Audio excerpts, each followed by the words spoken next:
Hello दोस्तों, राधे राधे। आपका हमारे चैनल मेरी कहानियां में स्वागत है।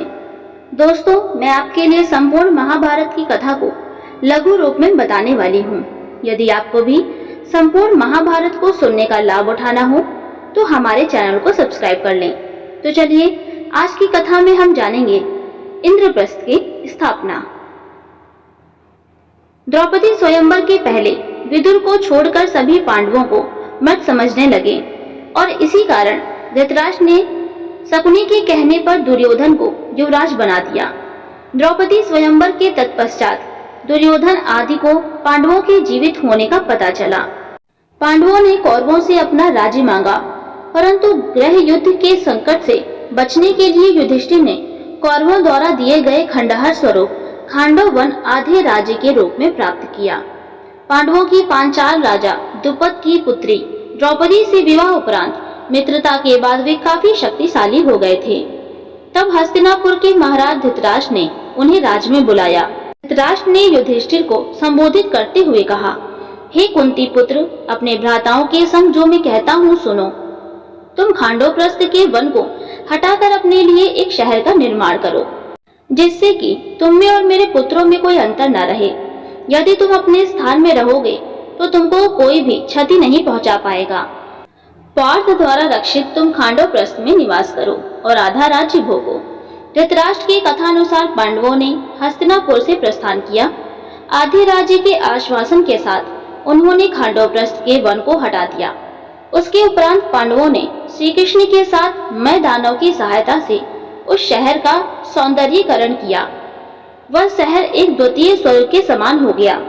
उसके बाद सभी महारथियों और राजाओं के प्रतिनिधियों की उपस्थिति में वहां श्री कृष्ण द्वैपायन व्यास के सानिध्य में एक महान यज्ञ और गृह प्रवेश अनुष्ठान का आयोजन हुआ। उसके बाद सागर जैसी चौड़ी खाई से घिरा स्वर्ग गगनचुंबी चार दीवारी से घिरा हुआ चंद्रमा या सूखे मेघों जैसा श्वेत व नगर नागों की राजधानी भोगवती जैसा लगने लगा। इसमें अनगिनत प्रसाद, असंख्य द्वार थे, जो प्रत्येक द्वार गरुड़ के विशाल फैले पंखों की तरह खुले थे। इस शहर की रक्षा दीवार में मद्राचल पर्वत जैसे विशाल द्वार थे। इस शस्त्रों से सुसज्जित सुरक्षित नगरी को दुश्मनों का एक बाण भी खरोच नहीं सकता था। उसकी दीवारों पर तोपें और सतंधिनियां रखी थी, जैसे दुमही सांप होते हैं। बुर्जियों पर सशस्त्र सेना के सैनिक लगे थे। उन दीवारों पर बृहत लौह चक्र भी लगे थे। यहाँ की सड़कें चौड़ी और साफ थी। उन पर दुर्घटना का कोई भी भय नहीं था। भव्य महलों, अंटालिकाओं और प्रसादों से सुसज्जित यह नगरी इंद्र की अमरावती से मुकाबला करती थी। इस कारण ही इसे इंद्रप्रस्थ नाम दिया गया। इस शहर के सर्वश्रेष्ठ भाग में पांडवों का महल स्थित था। इसमें कुबेर के समान खजाना और भंडार थे। इतने वैभव से परिपूर्ण इसको देखकर दामिनी के समान आंखें चौंधिया जाती थीं। जब शहर बसा तो वहां बड़ी संख्या में ब्राह्मण आए, जिसके पास सभी वेद शास्त्र इत्यादि थे। वे सभी भाषाओं में पारंगत थे। यहाँ सभी दिशाओं से बहुत से व्यापारी गण पधारे। उन्हें यहाँ व्यापार कर संपत्ति मिलने की आशाएं थी। बहुत से कारीगर वर्ग के लोग भी यहाँ आकर बस गए।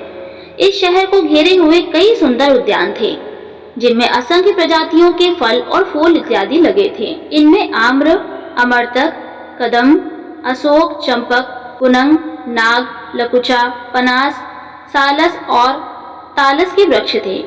तमाल, वकुल और केतकी के महकते पेड़ थे। सुंदर और पुष्पित अम्बलक, जिनकी शाखाएं फलों से लदी होने के कारण झुकी रहती थी। लोद्र और सुंदर अंकोल वृक्ष भी थे। जम्बू, पाटल, कुंजक, अतिमुक्ता, करविरस, पारिजात और ढेरों अन्य प्रकार के पेड़ पौधे लगे थे। अनेकों हरे भरे कुंज यहाँ मयूर और कोकिल ध्वनियों से गूंजते रहते थे। कई विलास गृह थे जो कि शीशे जैसे चमकदार थे और लताओं से ढके थे। यहाँ कई कृत्रिम टीलें थी और जल से ऊपर तक भरे सरोवर और झीले, कमल, तड़ाग, जिनमें हंस और बतखें, चक्रवात इत्यादि किल्लोल करते रहते थे। यहाँ कोई सरोवरों में बहुत से जलीय पौधों भी की भरमार थी। यहाँ रहकर शहर को भोग कर पांडवों की खुशी दिनों दिन बढ़ती गई थी। भीष्म पितामह और धृतराष्ट्र के अपने प्रति दर्शित नैतिक व्यवहार के परिणाम स्वरूप पांडवों ने खांडवप्रस्थ को इंद्रप्रस्थ में परिवर्तित कर दिया। पांडु कुमार अर्जुन ने श्री कृष्ण के साथ खांडवन को जला दिया और इंद्र के द्वारा दी हुई वृष्टि का अपने बाणों से छात्राकार बांध से निवारण करते हुए अग्नि को तृप्त किया। वहां अर्जुन और श्री कृष्ण ने समस्त देवताओं को युद्ध में परास्त कर दिया। इसके फलस्वरूप अर्जुन ने अग्निदेव से दिव्य गांडीव धनुष और उत्तम रथ प्राप्त किया और कृष्ण ने सुदर्शन चक्र प्राप्त किया। उन्हें युद्ध में भगवान कृष्ण जैसे सारथी मिले थे तथा उन्होंने आचार्य द्रोण से ब्रह्मास्त्र आदि दिव्य आयुध और कभी नष्ट न होने वाले बाण प्राप्त किए थे। इंद्र अपने पुत्र अर्जुन की वीरता देखकर अति प्रसन्न हुए। इंद्र के कहने पर देवशिल्पी विश्वकर्मा और मैदानों से मिलकर खांडव वन को इंद्रपुरी जितने भव्य नगर में निर्मित कर दिया, जिसे इंद्रप्रस्थ का नाम दे दिया गया।